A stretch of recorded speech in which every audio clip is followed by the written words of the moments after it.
O-O-T-C. Hey, that's cool. You got a podcast? Well, I didn't know that. That's cool. Now you do. Welcome. We are back. Oh, that's cool. OTC's very own podcast and all the amazing people we work with right here at Ozarks Technical Community College. I am Jared Durden, and with me as always, It's Andrew Crocker. And is your microphone stand okay? Yeah, it's all right. I don't need to turn it around on me here, sir. We need to have a conversation about you for a minute because rarely have you been as stylish as you look right now. Can you share with the people who are not in the room right now what is making you look so, I'm going to say, authentic and countrified? I am a little terrified, which isn't normal for me because I'm pretty comfortable with just kind of doing things for my entertainment. And, sometimes I do things where later I have to apologize. and because it's never in mean spirits and it's just usually me having fun. But something happened that I absolutely did not expect to happen. And now I don't know how to feel about, and I'm worried I might be in trouble.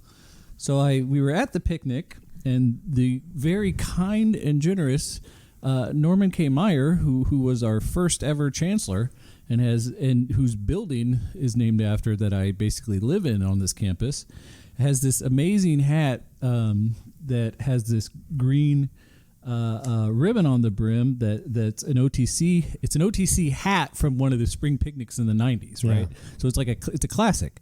And so I was like, that's an amazing hat. I would love if you ever get rid of that and auction it, I'll buy it. And he just handed it to me and insisted I take it, which in the moment I was just shocked. And then once he left, I realized what had happened.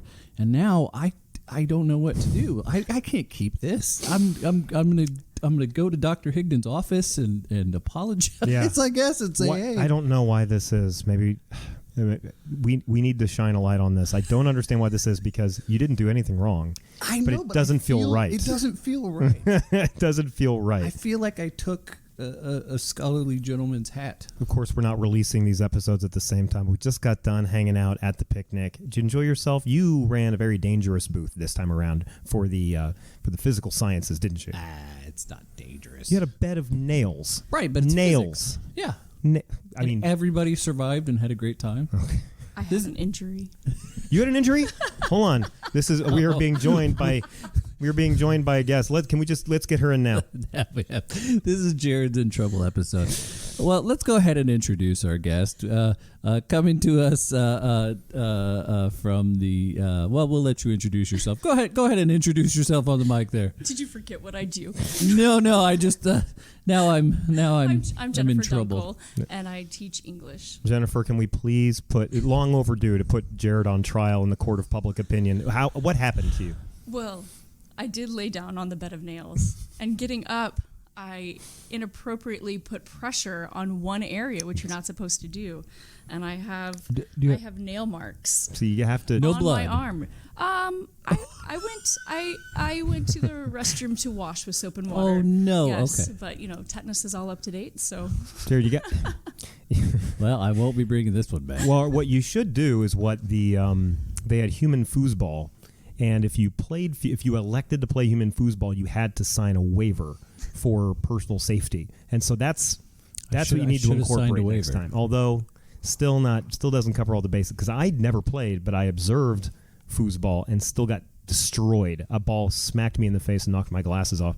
So there should be a waiver for really at the picnic. Anybody going to the picnic should sign a waiver. That's how we should do it. Well, I'll do something safer next time, like scream through a tube on fire. No, you should bring the nail. You should bring it back. It's good. This is where I take a moment to complain about the world today. And this is an old man screaming at the cloud. But we're too litigious because if we're worried about, people goofing around and doing stuff wrong on a bed of nails, or you have to sign a waiver because a soccer ball that you signed up to kick might hit you in the thigh weird or something. There should just be a rule of thumb in society where it's like there is risk associated with just about anything you're doing other than sitting in a chair. Yeah, I was hearing some stories from students about people just getting beamed in the face.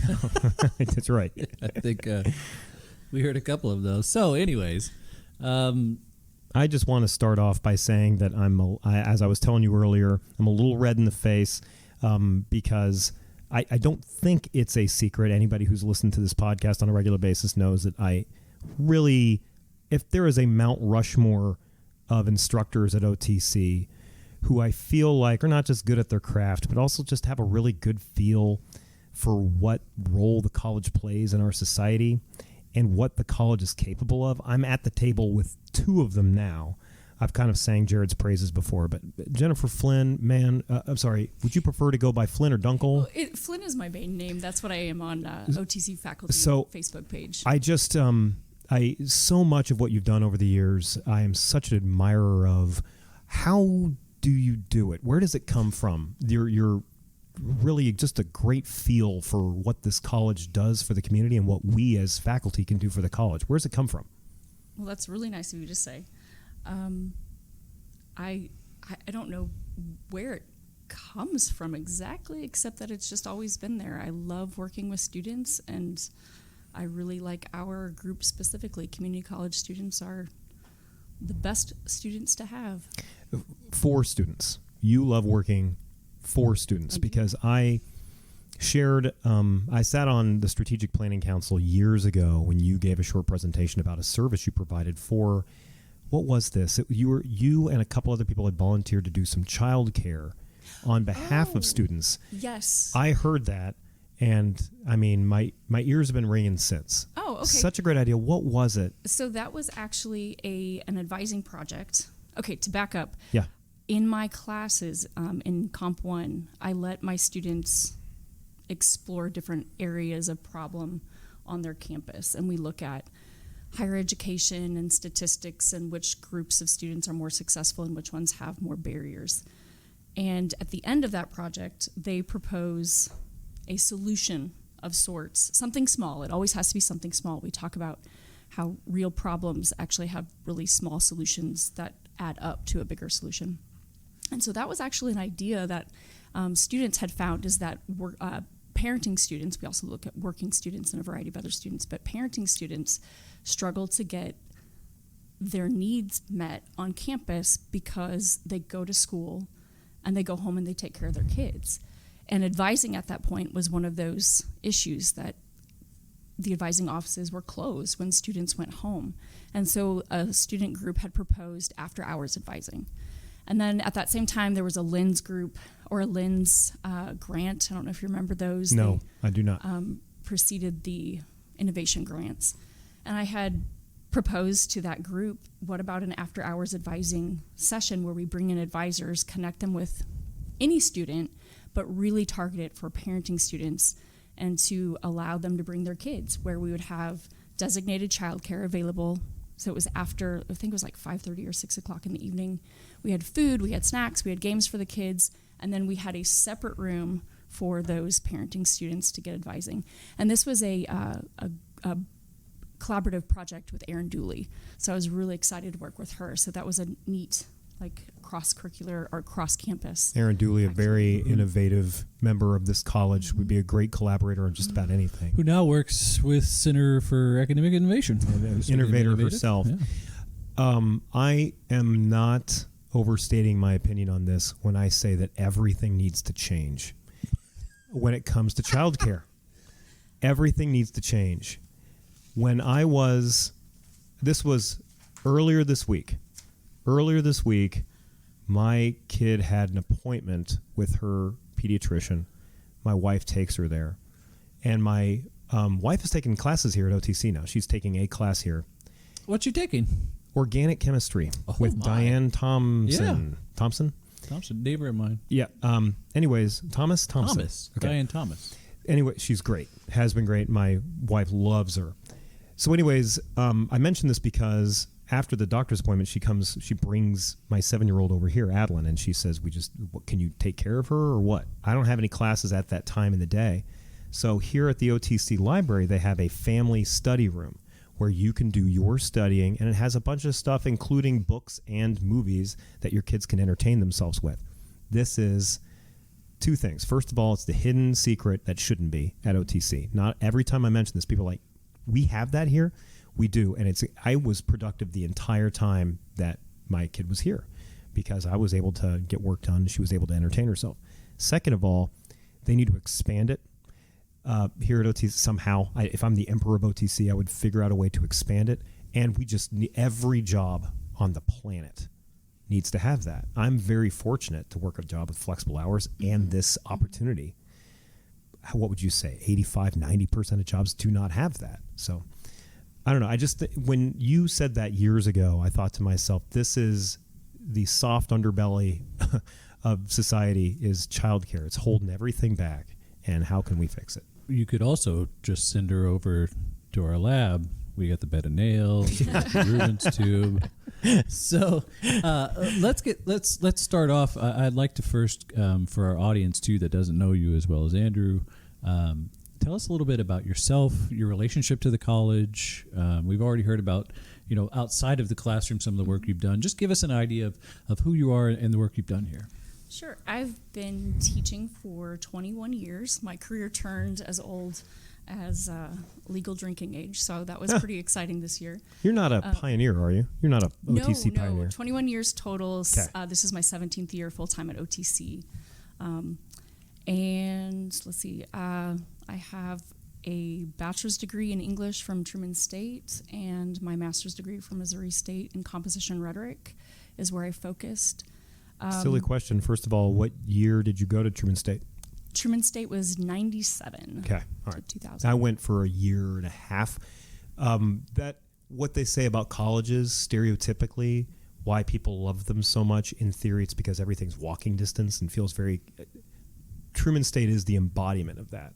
It's just a little town inside a town. It's so idyllic and it is. It's comfortable. My dad was in the Air Force, and when he retired, we retired to a very, very small town, and I had been in like 7 or 8 different schools by the time I was in 6th grade. And so when he retired to this really tiny rural town, it didn't make sense to me why we ended up there. We lived in Sacramento, we lived in Denver, we lived in Tucson. So we lived in all these big places, and then to live in a really rural area was a disconnect. But I ended up really liking it, and Truman State really resonated with me in that small town kind of feel. Are you, as an English instructor, are you one of the crazy, passionate English instructors that every student remembers? We all had a crazy, passionate instructor who was amazing and awesome. I'm not standing on tables like there's a lot of weight on that. I mean, we all remember. I remember from high school, and I'll be honest with you, I remember from MSU.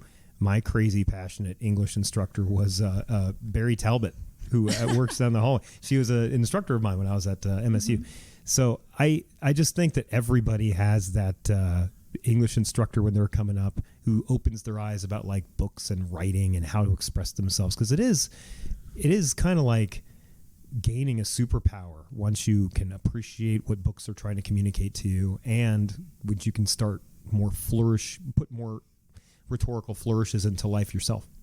I actually had a student stop me at the picnic on the way to see your station, Jared, and she thanked me for being her teacher last year. And she was an online student, and that's sometimes the students that I feel like I worry that I'm not connecting with as much. So that meant a huge deal to me to have her pull me out and go, hey, you were my teacher, and what you had to teach us was really great, and I remember a lot of it, and I was like, that's great. That's wonderful. And she puts it into practice. She said that she puts it into practice regularly, so that's huge. Yes. What are some of the things that you do in online that you think that leads to that kind of community building, even in an online course? Definitely the discussion posts.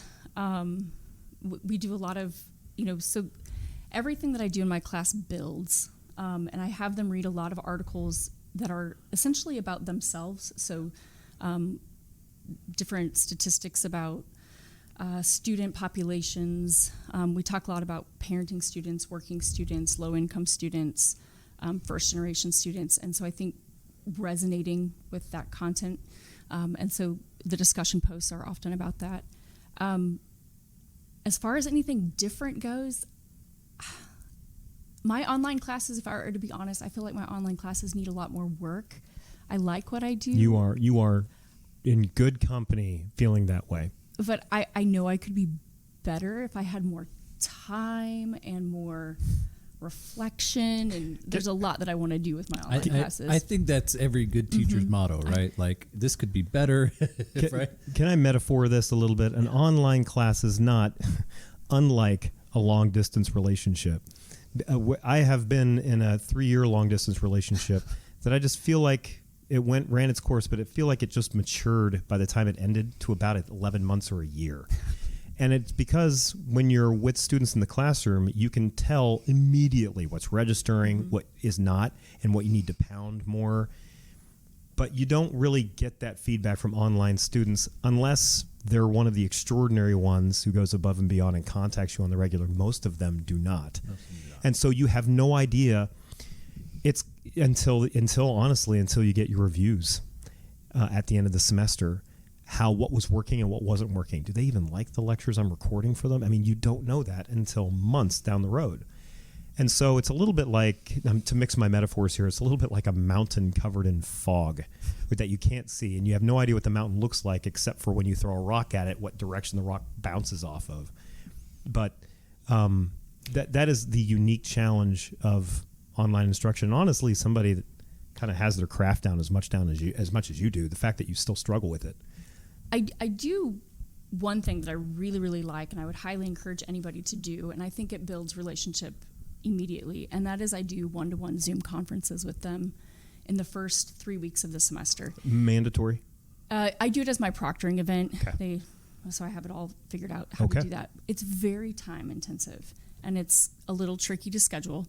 It means that I give up a couple of Saturdays and some evening times to do that one-to-one time.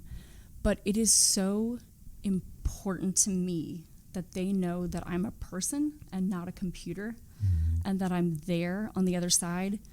And I remind them, like, I do a lot of communication through text. I use the Remind app. If you haven't used that, or if you haven't heard about that, I highly recommend checking that out. But they do a lot of communication with me that way. So I am able to kind of know where some of those struggles are. My problem in online education is not so much feeling as disconnected as much as sometimes I actually do see the things that they're struggling with, and I don't know how to help them in an online way that doesn't, because it's like, you know, in a class of 22 online students, it's 22 individual learning plans. It's not the same in a seated class where I can give an activity that brings everybody together to achieve something.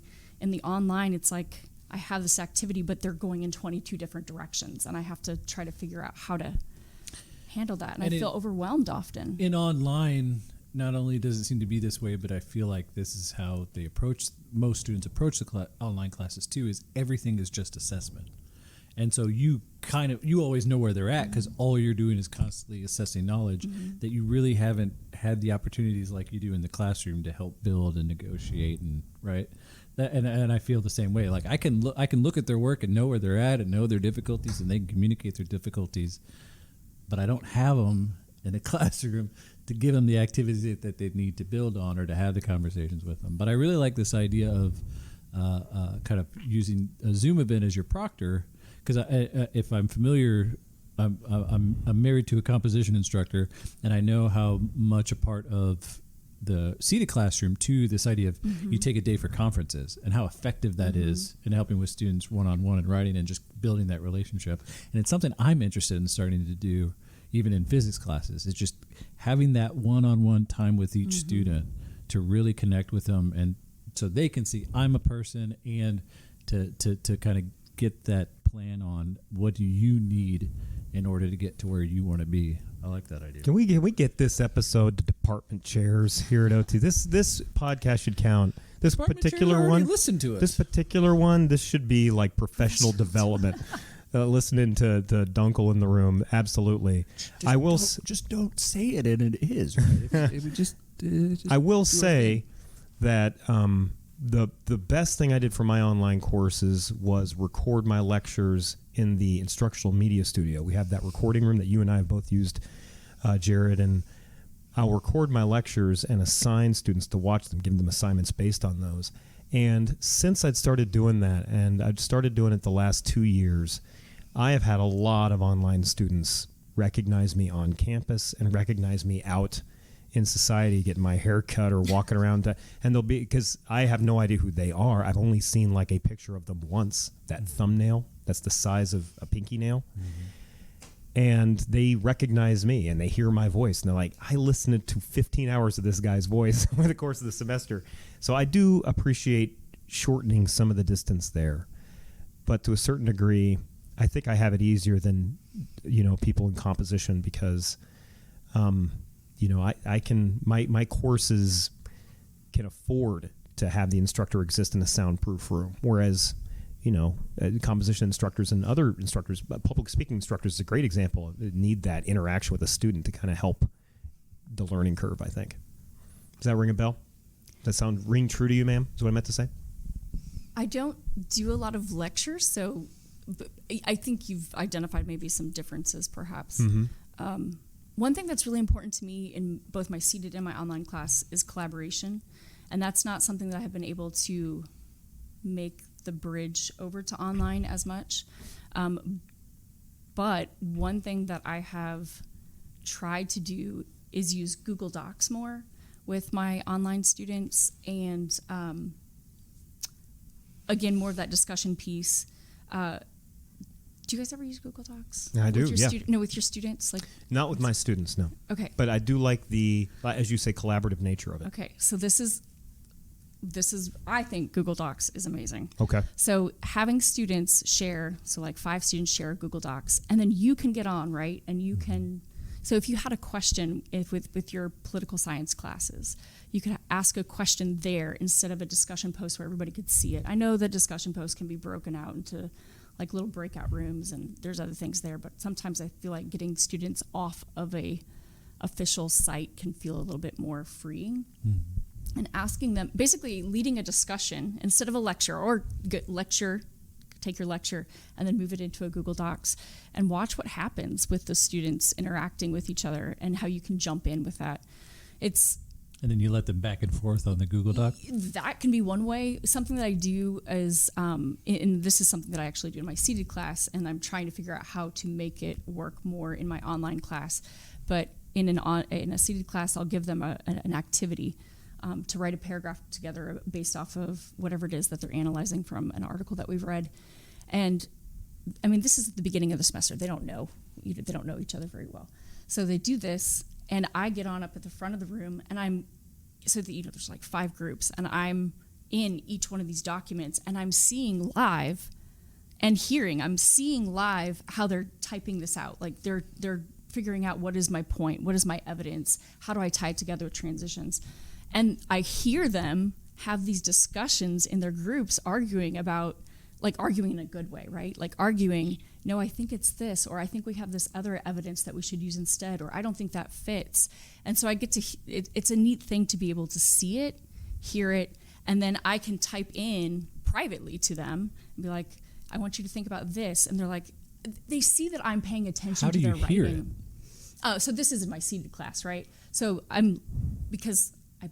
so they're in 5 groups, and I'm eavesdropping. In the seated class, you're doing that, yeah. But so in my online class, one of the things I'll have them do eventually is they'll work in groups. So then they share with me their Google Docs. Obviously, they're doing it on their own time, and I get in there whenever I can. Mm-hmm. But I like being able to see what they've contributed, and I can make those specific comments, and it's just for them. I know there's ways you can do that in the Canvas, but it's not something that I just prefer Google Docs. I feel like there's something a little bit more slightly informal about it. And that's the point you're making, and I appreciate that, right? Like giving them a space that they have ownership in, and don't feel like it doesn't feel like. It's an interesting point because and it's not graded. It's not constantly I'm grading. It's I want to give you feedback to get better, or I want to ask you a question to think more about this, or I see what you're trying to do here. Check out this link and see if this maybe gets you to that point a little bit better. I think it's a really instructive point you make, because I have discussions myself, and they can often be frustrating for instructors because all the students end up sounding the same because they're all wearing their job interview voice, and the discussion can be fruitful, but it sometimes it feels false to me. Yes, I know I'm a very visual person, so this audio thing is kind of weird for Yeah. me. But so for listeners, I'm having A conniption? yes, I'm throwing my arms up and going, yes, yes, yes. So yes, like in the discussion posts online, students are formal, Yeah. right? And there's this, they don't want to overstep on someone, or usually, discussion posts, I agree, I also think, it's really...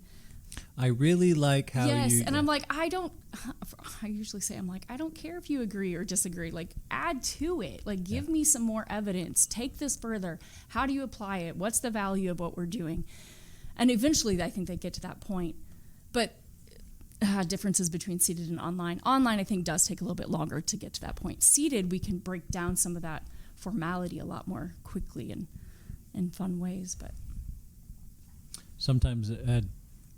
in building community and in helping facilitate discourse in the classroom, I take away words, and so Take away words. Yeah, so I'll say you can't use this word, and so for in the sciences, when you're needing to be really descriptive, and in communication when you're needing to be really descriptive, I'll take a word away the word it. Right, and so that they can't just talk in their heads, because I never think the issue is a matter of not understanding it or not having something really important to add. It's not understanding that the other person doesn't understand you if you aren't really explicit. Mm-hmm. And in regular social convention, we don't really allow for that because you get bored. No, it's such a good idea, and I love that you came up with it, although I just want to cover us legally. Anybody... Not permanently. No, I want to cover us. I want to cover us legally. Any of the estates of Monty Python and the Holy Grail, please, these opinions belong to Jared and Jared alone. Do you remember the Knights That Say Knee? Yeah. They can't say the word it in the Knights That Say Knee. That's how they defeat the Knights That Say Knee, is that they keep saying it. I forgot about that. You saw Monty Python, and later you forgot it, and then later you remembered it as your own idea. No, of course not. But I do think did it change to icky potato? Yeah, that's right. So, and at the end they get away with, I think they provided a shrubbery, and then they had to provide another shrubbery. But at the end of the day, what defeated the Knights was they kept saying it over and over again. So, yeah. So we're also defeating the Knights That Say Knee. That's right. I like where this conversation is going. Not to redirect too much, but to keep things going. Something that we like to ask our guests to get to know them better is there someone in your life or your experience or out there in the world that's inspired you, or you look up to, or you think would be someone you would like our listeners to know about? Oh, are you like famous or just like in it general? It could be absolutely anyone. Well, I have, two of the closest people in my life are. No, that is sweet of you. You talking about Jared and I? Yes. That's very sweet of you. She didn't say closest to me. You are you are an inspiration of mine for sure, but I mean that. I think you're just being nice. Barry Talbot and my former English teacher, Gabrielle Fletcher, she was my high school English teacher, and then I met Barry Talbot at Missouri State and worked with her, and we have, of course, become colleagues here at OTC.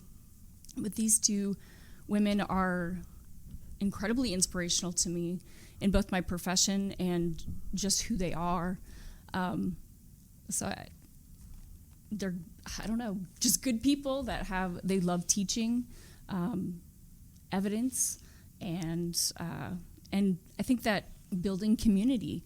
I really admire people who build community carefully and who care about teaching as much as I do. So those are two very important people in my life.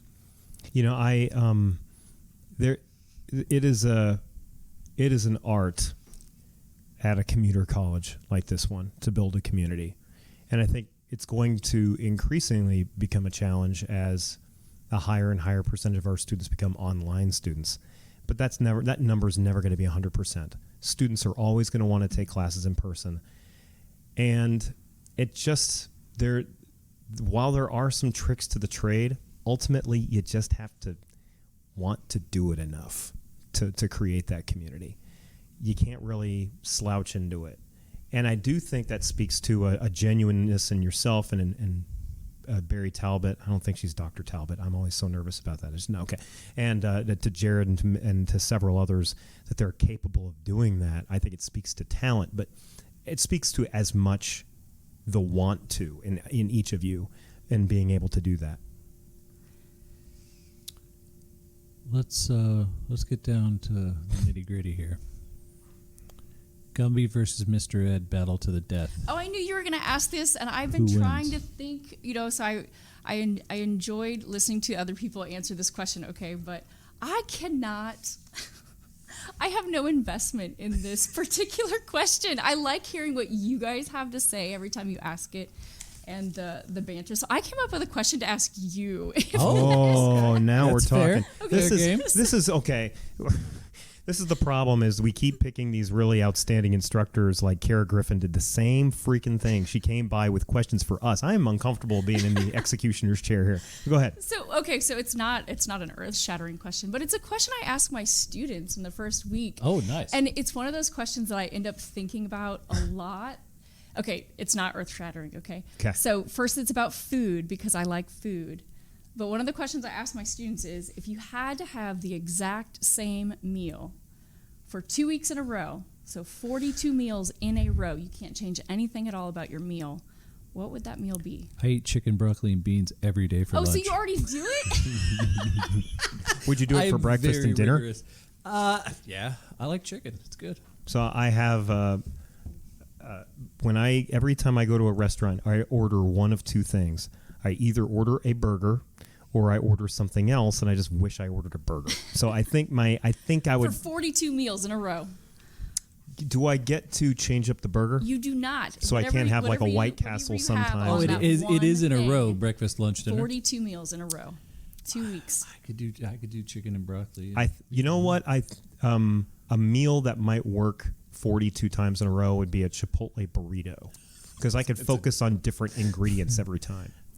Oh, does that count? Can you? Well, so what I like when my No, students it talk gets about the same this, ingredients, but I can psychologically so glob on to one ingredient or another every time I So eat. you just change the focus Yeah. every time? Yeah. what I like about this when my students talk about it is somebody will ultimately bring up, obviously, like, are your nutrition needs met, right, for 42 meals? That didn't even cross my and then, mind. And then what if you choose something that you really like, but then you hate it at the end, and have you destroyed your feeling about it? So that, so some of them are like, I like pizza, but I don't want to ever hate pizza. So is that something that I really want to have for? Anyway, so That's a great one. Yeah. Yeah. Excellent. What? So you're going with Chipotle burrito? I think I'm going with Chipotle burrito now that I know I can't change up the burger. Because if you could give me something like a burger from Bears where they have like 90 different burgers, but you're saying it's right. the same burger and every Bears time. even has the one that you could put the fried egg on, right? So that could be that's breakfast. a good burger. Bears has, I think, a peanut butter and jelly burger. Those are good too. What did you just say with your mouth? So when I went to graduate school in Miami, I said it was good because there was this burger place there that had just all kinds of crazy combinations, and one of them was a peanut butter burger, and it was so good. Okay. All right. It really was. I did go to a deli once in Arizona that had a gourmet peanut butter and jelly. I paid like $12 for it because I was like, I gotta try this. That's a lot and of they money served. for a peanut butter and It jelly was, and sandwich. it was a sandwich with a lot of peanut butter and some jelly. And I walked out of there saying, I just got hosed $12. I just paid for what is going on? I'm a huge peanut butter fan, though. Like, I'll eat it with a spoon out of the jar. Agreed. Creamy or crunchy, Ms. Dunkel? Creamy. Okay, can I tell you something else? This is so if you ever need a way to bring students together immediately in a class, peanut butter and jelly day.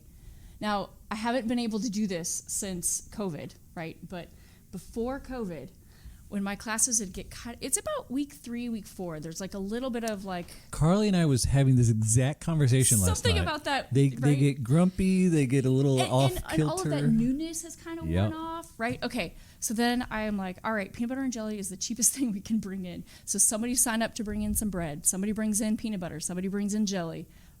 bam, there is. And then suddenly when people are coming in, first of all, you got to make sure that there's no peanut butter allergies, right? Yeah. But assuming that is fine, the way a peanut butter jelly sandwich brings people together, because people have stories, people have memories, then that question that you just asked, crunchy or smooth peanut butter, that comes up. Somebody wants to bring in honey, but somebody else doesn't. They're like, no, it has to be grape jelly. So there's a whole conversation, I think, that lightens the mood about white bread, wheat bread.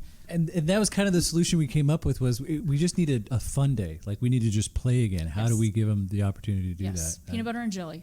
And bring Clorox wipes, because things will be sticky afterwards. Have you ever had a dip party? I did that once. So you bring your bag of chips, whatever bag of chips you want, and everybody brings their preferred dip that they bought That would be another or great class made. food activity. Or, and in my classes when we do food, I love, I haven't been able to do this. I miss this so much from pre-COVID.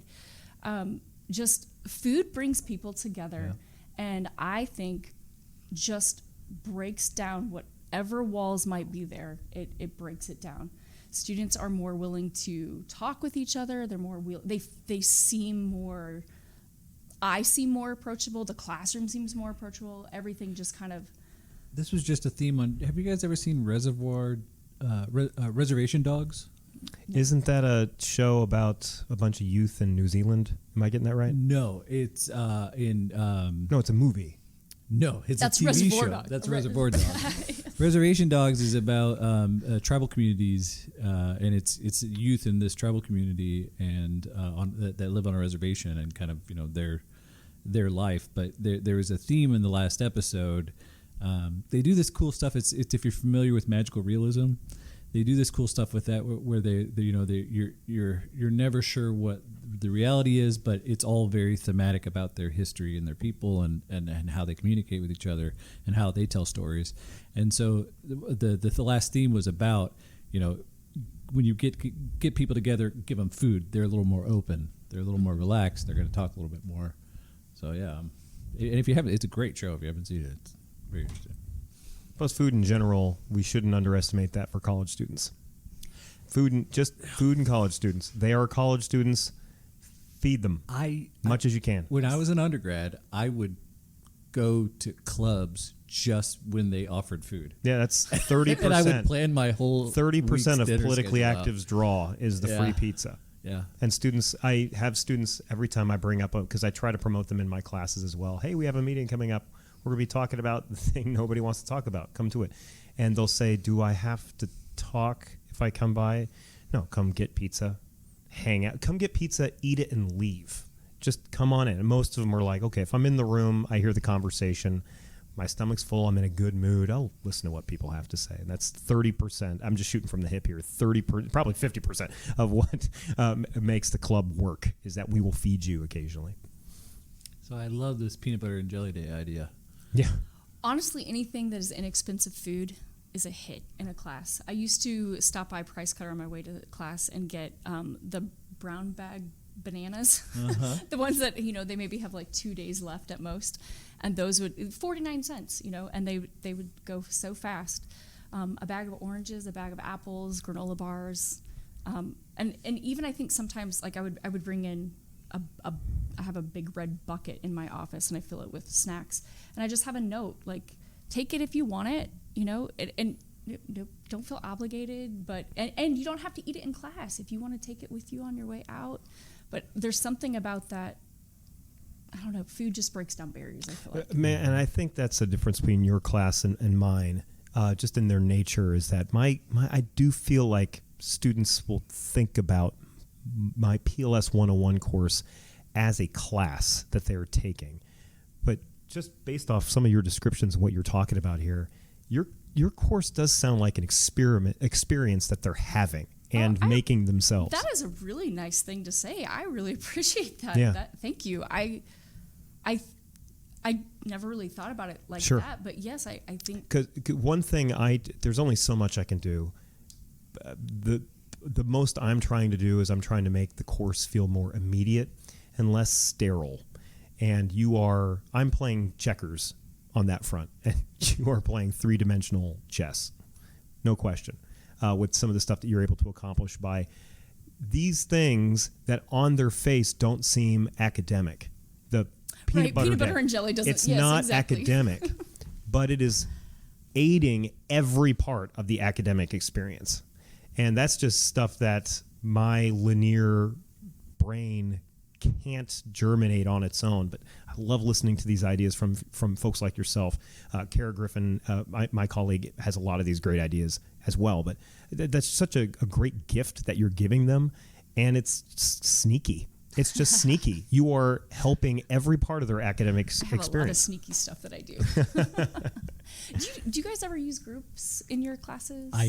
Exclusively. Yes. Okay. Like every day. Every day. Yes. Me too. And we do small group.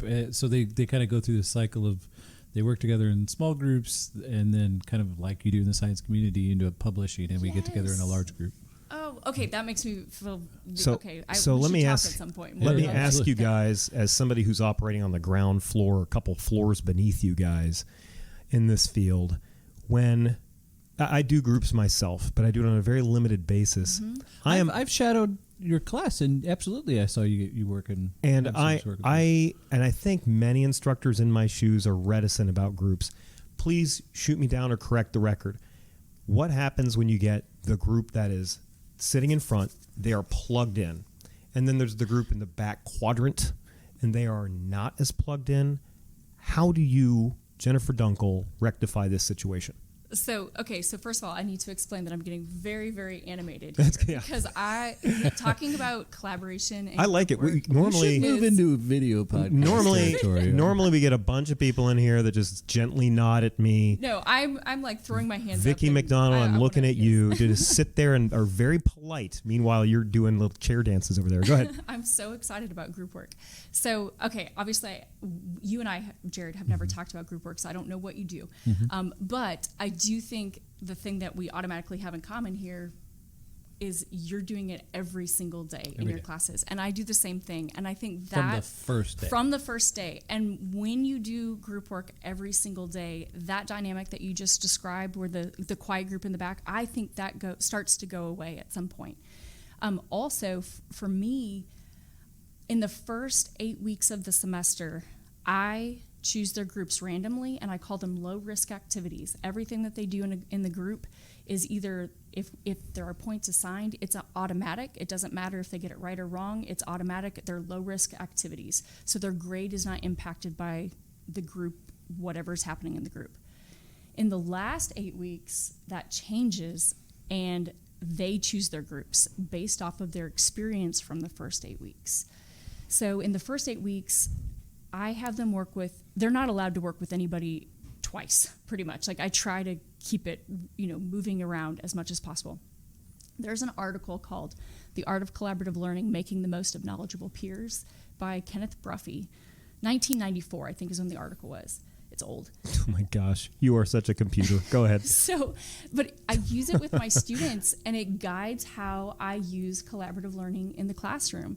So it's very deliberate, and it sounds like you, Jared, are very deliberate in your use of group work. And when I talk to my students about their experiences with group work, they often have never had a good group experience because it's not deliberate. It's accidental. You're paired up with whoever was sitting next to you proximity-wise. Yes. Or you paired up with somebody that you just like, but maybe they're not a good worker, or they're not maybe intellectually where you are, and that can create some rift in a group. So I give my students as much opportunity as I can in that first 8 weeks to start making observations about how is this person professional as a student? How are you presenting yourself as a professional within groups? Are you engaged? Are you ready for class? Are you respectful of other people's ideas? And I tell them on day one, these are things that you should be paying attention, not just of your peers, but how are you coming across? So by the time that they choose their own groups in that second 8 weeks, where grades, if it's an option, not everybody has to do it. Most of them do it. It's interesting. I want such and such to be in my group. The best way I can do that is to be a proactive partner who's productive and a positive, and so it's an interesting incentive system you've built. And that, by the way, pre-answers the question I was going to follow up with was, let's get away from the quieter group. I think you had a really fascinating response to that. but the quiet, the couple people who aren't productive to the group, what do you do about that? Well, that is kind of a solution there. As a person listening who hasn't been doing it like you have, react to me, please, when I say, I think that is going to work for almost all your students. It's going to really, for the students that are real go-getters, it's going to quadruple their satisfaction. But I do worry that there might be a lower class of student that maybe is just reticent. They're just not very outgoing. Maybe they don't care enough. And I fear, so please respond to my fear, that this system may further jackhammer them down into themselves. Am I off base, or how do you fix that? Okay, so I haven't done any specific statistic numbers No. or analysis. Your lived experience is valuable over enough. the past, I'd say, so I've been teaching for 20 years. I think I've been using collaborative learning in this really deliberate way for at least 12, 13, 14 years. Every single semester, collaborative learning works for, if I had to put a statistic on it, I would say 80 to 90% of my students. So for the very few students that it's not going to work for, it's just such a win for everyone else that I don't know that those students they're not going to be negatively impacted by it. It's just they didn't grow as much as maybe the others did. But the growth that I see when students work together on a challenging, complex project as a group is just amazing compared to what they could have done by themselves. I'm not going the opposite direction. Like I don't want to get away from using collaborative learning in my class. It's just too valuable. Something else to answer your first question too, to deal with that group in the back, is to bring in a little neurophysics. There's a tongue in your mouth. So until I said that, you did not recognize it. Now you can't stop noticing, right? So our brains do all these things that we're not aware of, and one of those is called framing. And so when you walk into a room, I'm thinking about swallowing now. When you walk into a room, especially a classroom, you make a whole bunch of decisions right away, and it sets the whole mood and tone. So if I walk into a room and I see a bunch of chairs and desks in a row, my brain goes, oh, I need to sit down, be quiet. Maybe I can do something else. I don't have to worry about collaborating. But in the sciences, this advantage that we have in order for observation is when a student walks into a lab room where there's all these tables, their brain goes, oh, I'm going to collaborate. I'm going to talk to people. So what I found is if my classroom just always looks like that, if there's always just tables set up so that when they walk in the room and they see that they're going to work in groups, they're going to make that shift on top of, like Jennifer said, from day one, where this is what we're doing, this is how we're doing it, and providing them. So I use writing in my classroom, but I only do reflective writing, so I don't have them do formal labs. I have them reflect on how do I work with other people, what's the difference between a traditional and a collaborative classroom, and reflecting on their learning process and just being metacognitive about it, right? And so that makes a huge difference too. So if they're, and that's kind of like, you're a little, set in that classroom, which is why I've proposed a couple times to get tables that we can put wheels on and roll around. I absolutely agree with you. The format of a classroom is so important. I always choose a classroom, and I'm lucky that I have this. I know not every campus has this, but I have a classroom that has mobile seating. So we get, it's the only meaning classroom. seats with wheels. Seats with wheels. Yeah. Yep. And their desks move. So they bring their desks, their laptops, and they're a group of 3 or 4 or 5 or whatever. The other thing I move every table by myself before and after every class. And I'm so lucky that I teach in a room that has that mobile seating. The other thing though, Andrew, is that the non-talking students do have something to offer. And I'm going to put in another plug for a Google Docs activity. I have my students take notes on Google Docs in those groups, even if I'm not monitoring it in that I'm in their notes taking on the Google Docs. They don't have to talk. They can type it out. Or we have a conversation in the first week that talks about what does participation look like. And one of the things I say right away is that sometimes the loudest person in the room isn't the best answer. So maybe you're a thinker and a reflector, and you need to take some time to do that. Take some time to do that, right? You don't have to be a talker to be a participant. What can you offer? But then the other side of that is if you're not an outwardly participant, what does a quiet participant look like? And so we just talk about sometimes that good eye contact, that note taking, just that understand, just encouraging somebody else or asking a question. It doesn't have to be the loudest voice in the room or the loudest voice in the group.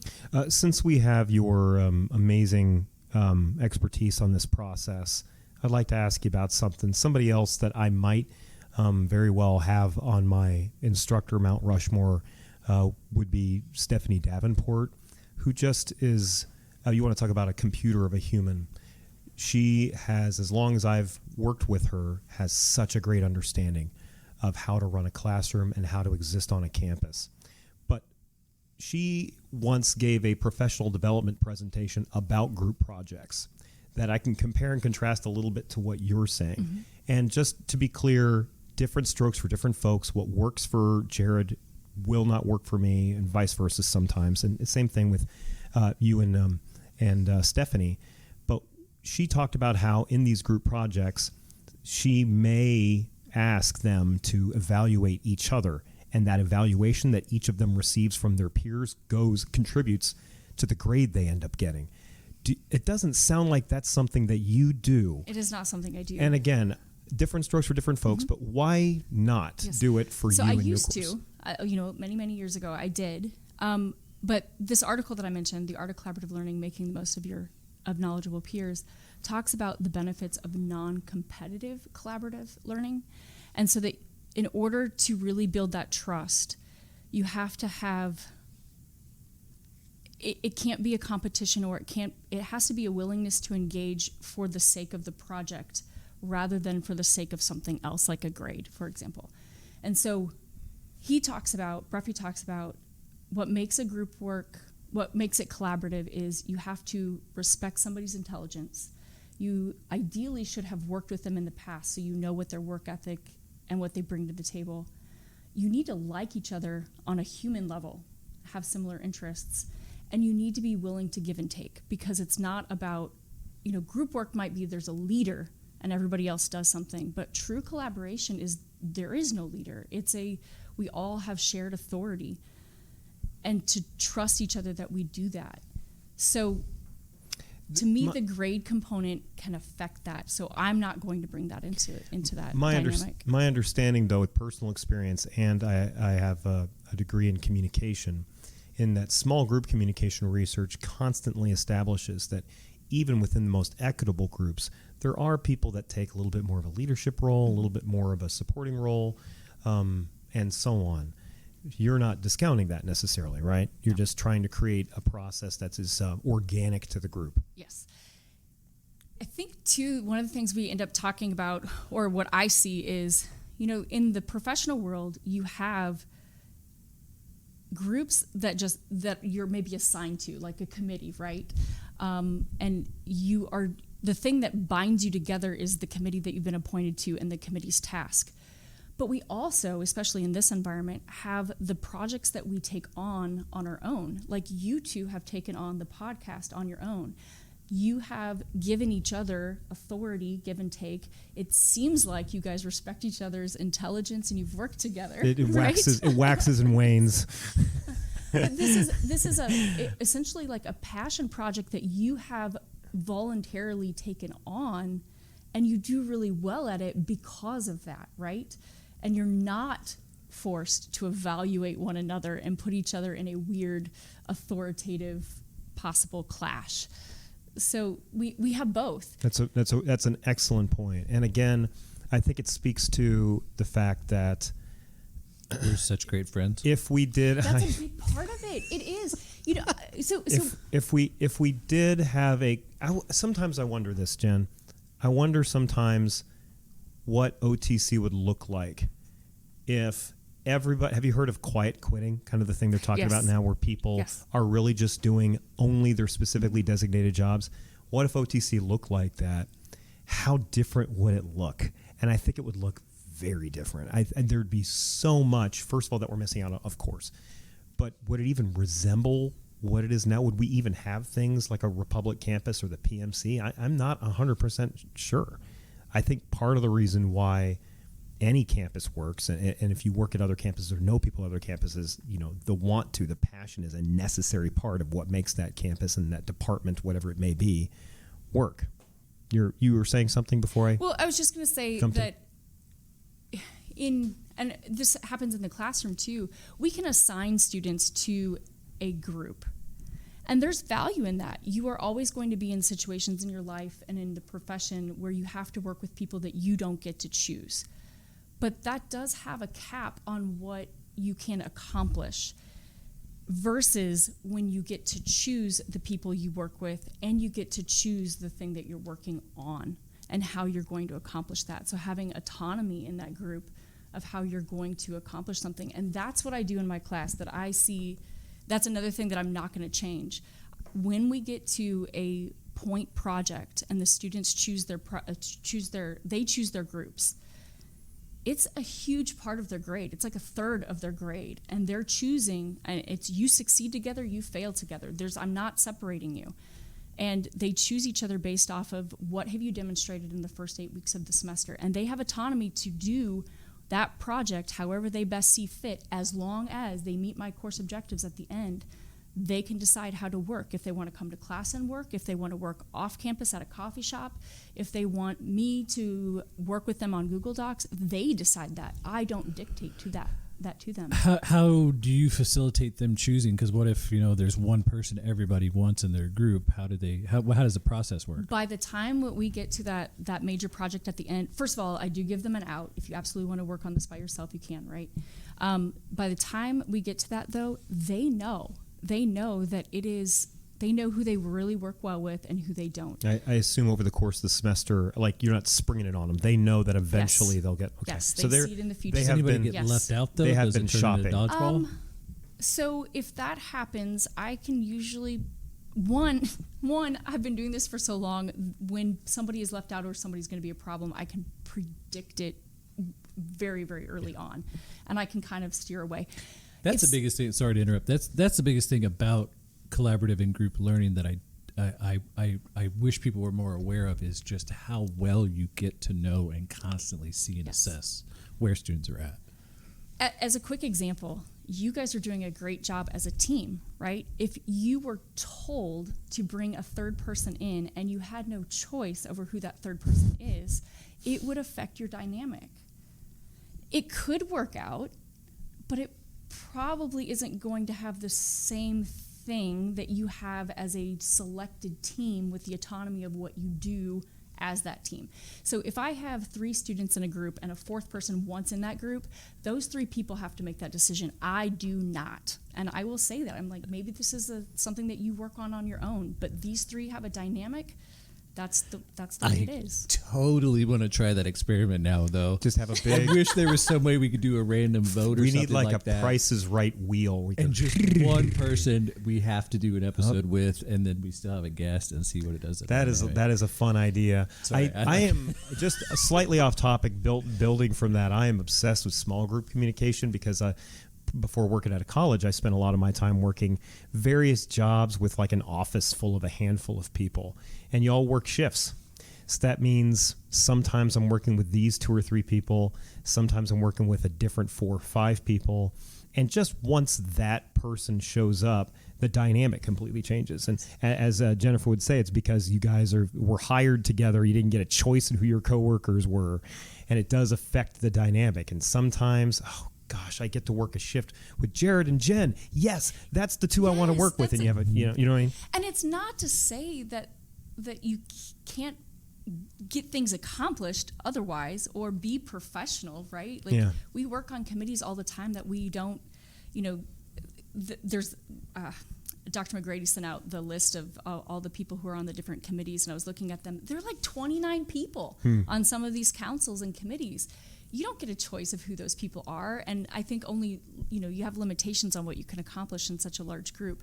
You can still be professional, right? You can still have good relationships. It's just the outcome of something like that is going to look so different than if you were to carefully select your group of 3 or 4 and you have that autonomy over what it is you're going to accomplish and how.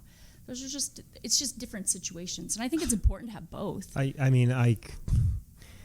I could listen to you talk about this all day. It's like a massage for my soul, listening to you talk about this stuff. Because I recognize, I always have these little thoughts about my classes, and I was like, wouldn't it be nice if it was, and then here you are doing the things and completely, I always think to myself exactly what you just described, which is, it's weird that my students always choose to sit in the same seat. There's no assigned seating. What if on syllabus day they just sit next to somebody? They're hoping to make friends by lucking out and sit next to somebody on syllabus day that just happen to eventually get along with. Your dynamic completely breaks that. Jared's as well, but you're so innovative in that. I know that there's like a time limit and all this, but can I ask you something about, like, take me through a typical day in your class? I keep in mind, we have been living in the space age with listening to you and Jared talk. We are now going back to the industrial age to listen to my class. Stop. There's all kinds of things because in a typical day, we will start with the rigmarole of here's announcements and attendance, and then on top of that, we will spend a chunk of time of our class talking about current events, especially over the last 6 years. Because in the last 6 years, between any two classes, something gigantic and important has happened. Do you do that as a class or in small groups? I do it as I bring up the subject. I will usually talk about it for X amount of time, usually not excessively, and then anybody who wants to chime in gets a fair shot to. That does mean early in the semester, your quote unquote loudmouths will do that. But then as the semester goes on and everything feels safer, you're going to have a lot more buy-in over the course of the semester. Are you happy with the participation? Like, do you feel like you get, when you're doing that, and you said there's loudmouths, right? And people do in a positive, loving way. Yes. Of course, yes. But as time goes on and people do get more comfortable, do you feel that everybody in the classroom has an equal opportunity to participate in that class discussion on current events? I feel like well, first of all, it depends from class to class. And that is the biggest difference from my format to your format. Mine is very student dependent. Like if students bring the attitude that will really work, that class is going to explode and sometimes be hard to handle. It'll take off. And other times class will be much more reserved and sterile. And it just kind of depends on the students, the way I do it. Now, on top of that, does everybody feel safe and equal? If that's a really good question that you can tell from my pause, I haven't fully considered. If occasionally we have classes where there are very partisan people and they bring Zeus's lightning bolts and I kind of have to blunt them some. But aside from that, I do think that has a chilling effect. That's probably 1 every 4 classes. The other 3, absent that, equal, I don't know, but hopefully by the end of what I would say the first month is people would get a fair sense of safety in the room. One of the things that I really like about using small groups is that taking something like what you just described, which could be possibly very very volatile, right? With how people feel about different current events, is that if by using small groups, everyone in that group, 3 or 4 people, everyone has the opportunity to talk, and sometimes it feels a little safer.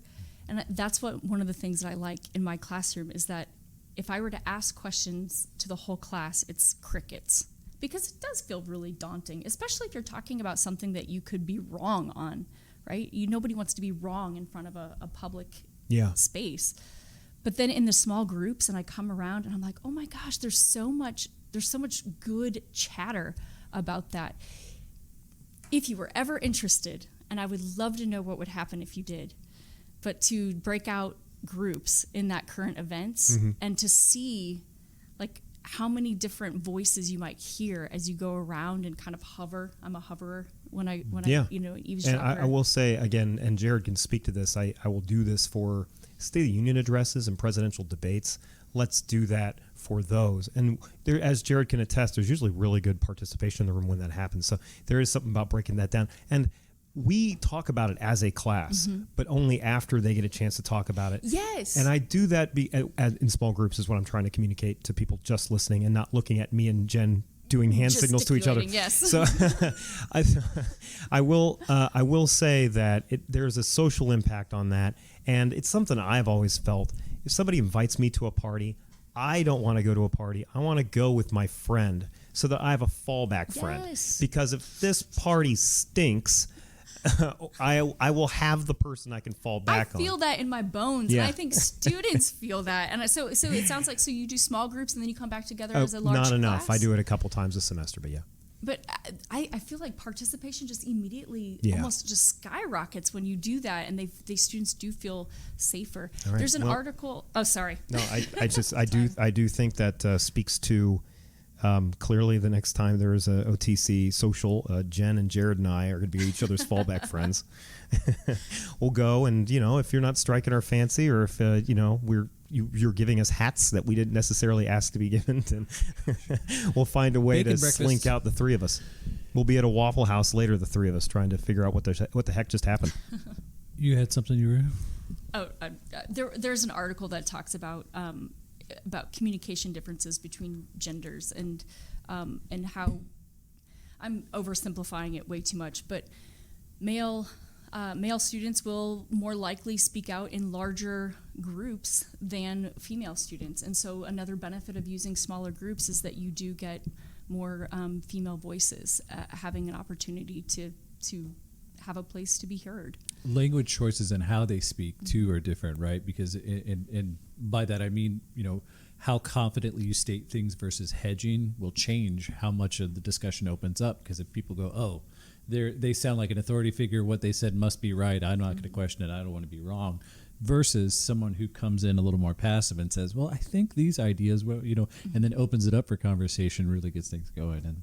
And that's part of what they start to learn too. And why I change groups regularly. Yes. And I do that because I think the other benefit to them too is we make so many assumptions about ourselves and other people that until those are challenged, we just don't grow, we don't have a better understanding. And there's so many issues that we see today with people just kind of being in their own bubbles that once you start to meet and mingle with other people, you really gain more of a respect and understanding of what's out there. And you learn more about yourself, because a lot of times too, what I try to do is a lot of students will say, well, this is how it is, and everybody else thinks that way too. And all it takes is one confrontation with someone else to go, oh, well, wait a minute, maybe there is this larger perspective, right?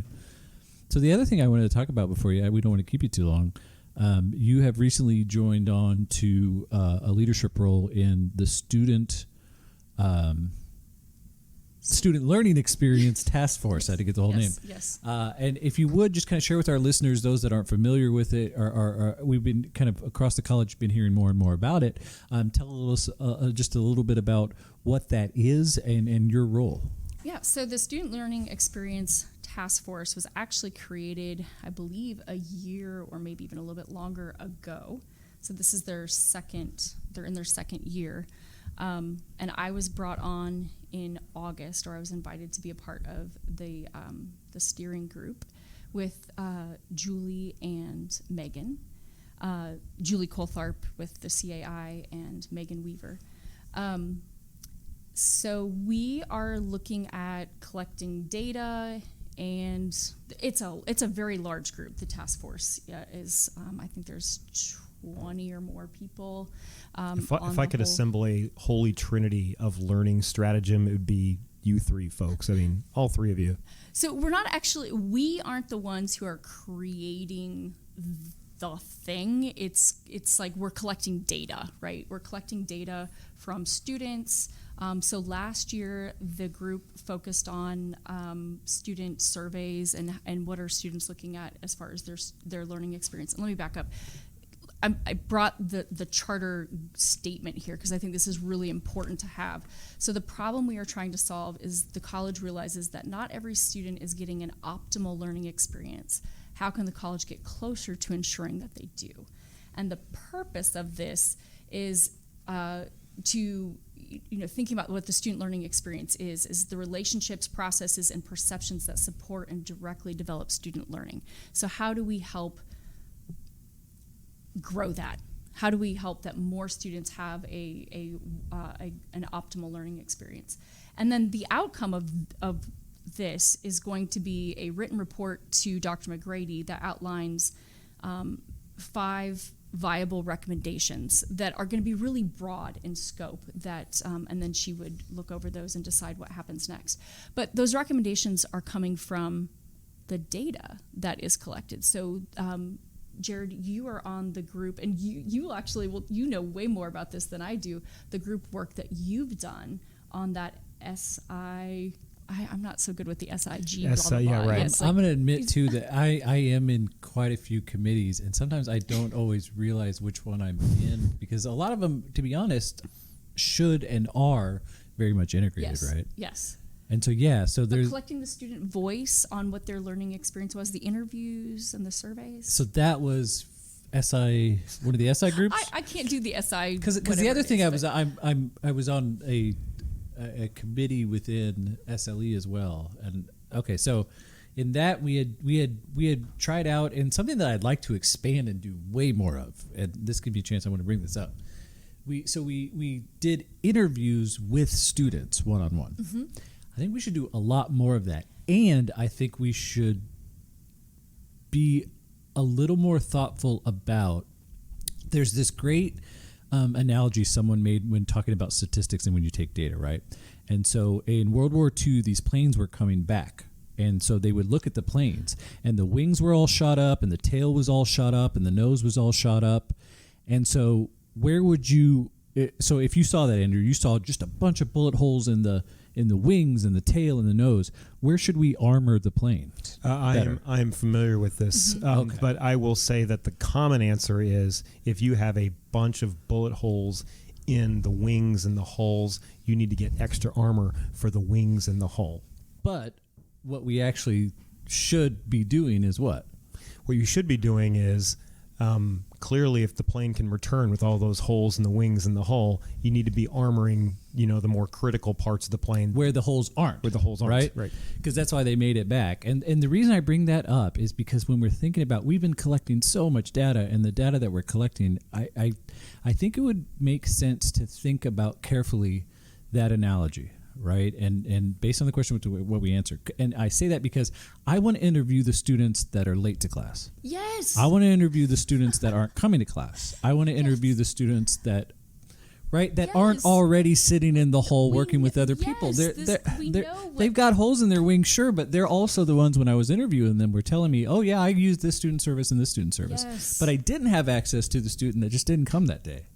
Right, or that dropped out in the first 2 weeks, and it's figuring out how do we interview those students without calling those students out or making those students feel. Yes, because often what happens is by the time that we know that something is really off, they've left. They're gone, right? And then we don't have a way to connect, and then we can draw from the data that we do have about them, the things that they've told, and we can kind of assume some things, but we're not really getting their voice exactly saying what it is. So I like what's done, and I'm all for it, but I want to expand, right? Me too, yes. I think there's a lot more to be taken from that. Yeah. So the other part of the student voice was collected in a variety of ways last year, and then this semester's focus is collecting, what the faculty voice is on the student learning experience. And I think it's important to keep in mind that the student learning experience is, as I think we've kind of been talking about, that we provide that in different ways. And so, what does that look like? This isn't necessarily a question that's on this.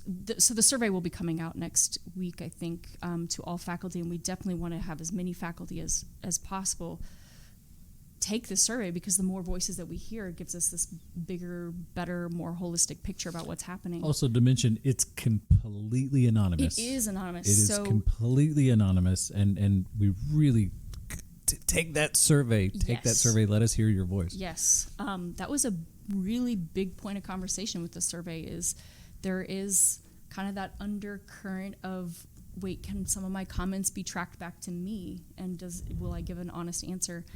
Because of that, and there is no tracking. It's not possible. It is truly anonymous. And it speaks to what we were talking about with our students too, right? Because we're all people, and there are people who aren't as loud as others, right? That doesn't mean they're wrong.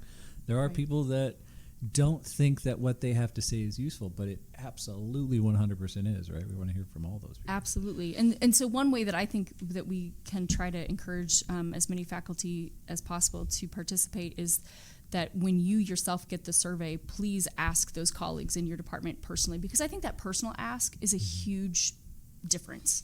It's not just, I mean, I think when Dr. McGrady asks us to do something, that is significant.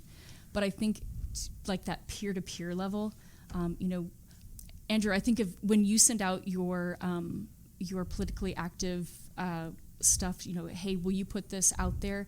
When you send that out, I do put it on my discussion post for my students and announcements because it has come from you. And that might not be something that I do if it comes from a larger source. So I think that personal ask is big. This is another argument for what works about collaborative learning is a student won't argue with you. Yes. Because they want to get the grade. So even if they don't agree or believe with what you say, they think that's the right answer. In a collaborative environment, they will argue with each other. And so this example is, if I go to another instructor and say, hey, I'd like you to take this, they're going to tell me why they might not want to. And I can have that conversation with them and hopefully like reassure them. But does that make sense? Yes, that's a good point. So, and I think that's, where we were talking about earlier about getting people to kind of talk about their passions and communicate more. This is part of it because it does affect all of us, and I think we need a chance to see it through, right? And we don't. The data that we get is, we're looking for patterns. We're looking for, what does this reveal about the student experience? We have a lot of student data already. We can look at the Community College Survey of Student Engagement that our college participates in, I think every 3 to 5 years. I don't remember the cycle. So we have data from students about their experiences in a larger group. We also have, students are overall pretty satisfied with their experience here at OTC. But I think what you just said earlier is really that's the key, is the students who leave or the students who are struggling, we're not asking them. We often are, the survey voice often captures the people who are still here. If our survey goes to everybody that graduated, then it's a skewed set of data. Yes. Then really what we're doing is, well, how can we make you, depending on the purpose, of course, right, a little more comfortable, a little more happy, right? Yeah. And that's that. I mean, I know that's been a point of conversation for many, like as long as I've been here. Every time we talk about student retention, student success, that always comes up. What we really need to do is find the students who are not successful and ask them what's happening. But that's a much harder group to capture and harder questions to ask. Absolutely. And sometimes students don't have the right words to articulate what's really happening. Sometimes they might say, your class is a struggle, but what they really mean is, your class is a struggle because I have 3 other challenging classes and I have 2 kids at home and I'm working a full-time job. And it's not necessarily I can't do your content or your activities. It's that my life is pulled in 20 different directions and I'm struggling with that. They need a crazy English teacher to help them with that. The last 2 times I've had a student in my class, or in my office, coming to me crying because they were just overwhelmed. They had between 15 and 17 hours of classes. Sometimes between the 2, one of them had that, the other one had that at MSU and was taking a class over here. They both worked and both had children. And it was like, well, of course, you shouldn't have to go through this, right? This is too much. Can I tell you a statistic that sticks with me? Every semester I think about this very, very much. One, it's a part of my class because we talk about student success in my class. But it's nationally, about 25% of college students are parenting students. And if you think about a population of 10,000 students, right, that's 2,500. 25% of our students, a quarter of our students, are parents. And our data shows nationally that only about 50% of those students will actually complete. So if you think about 10,000 students, 2,500 of them are parenting, and we can lose 1,200 students. That's significant.